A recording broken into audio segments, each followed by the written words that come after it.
I spent a year at Syracuse University, a year at Parsons School of Design, and by the time I was 18 or 19, I got a job at Condé Nast Publications. In those days, everything was cut and paste, and I would do a page design involving type and sometimes images. My job as a designer morphed into my work as an artist with big differences on the level of meaning.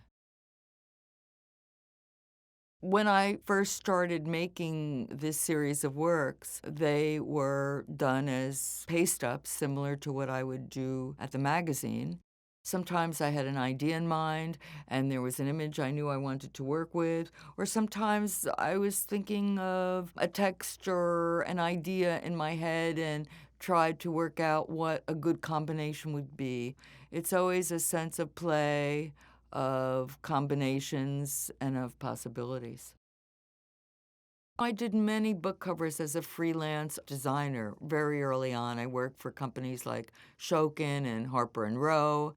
By the time it came to the Craig Owens book, it was something different, that I was designing it as an artist for a writer, friend, and colleague.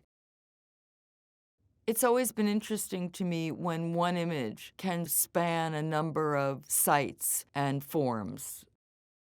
Small scale, reproduced in printed magazines, gallery size, on billboards, and of course now, a life in perpetuity online. I think it's important to keep in mind what areas in the image are most productive and most important for the meaning that I want to make, and I arrange the text and other elements so that they don't obscure those points of meaning. In Half-Life, what's interesting to me is the eye contact that eyeing the viewer has.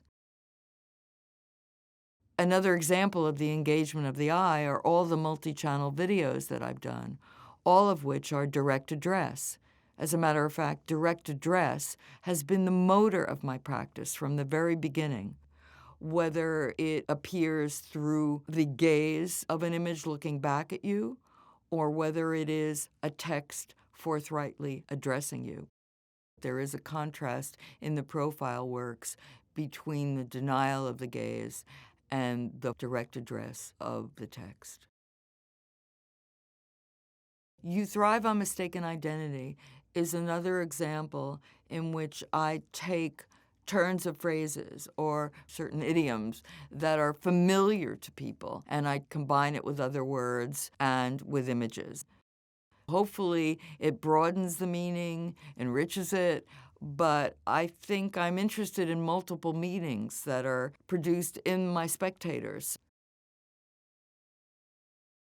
Obviously, the phrase was "a picture is worth 1,000 words," and to say it's worth more than 1,000 words, and to couple it with this now archaic method of film production, does talk about the power of pictures, the power of media. What does it mean that images themselves are more economic in their powerful production of meaning than a word, especially now in a culture where reading itself has all too often become an archaic action? I think I've done a number of works which represent a threat to the eye. One of the reasons they're powerful and effective is that they present a danger to our relationship to the seen world. I think that in a culture based on imagery and the collision of looking and being, the collision of narcissism and voyeurism, the eye is the major player. So a threat to that eye is a threat to what it means to live another day. Humor has always been a driver of my work. Whether you want to call it irony, or whether you want to call it parody or commentary or even satire, or just a simple grasp of the goof, I always say I try to make work about how we are to one another.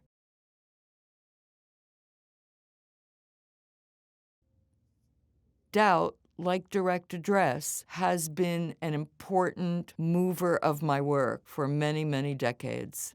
As a matter of fact, I think that all these profile works, in some small way, try to put into question the status of the image and the status of the text and their combination form.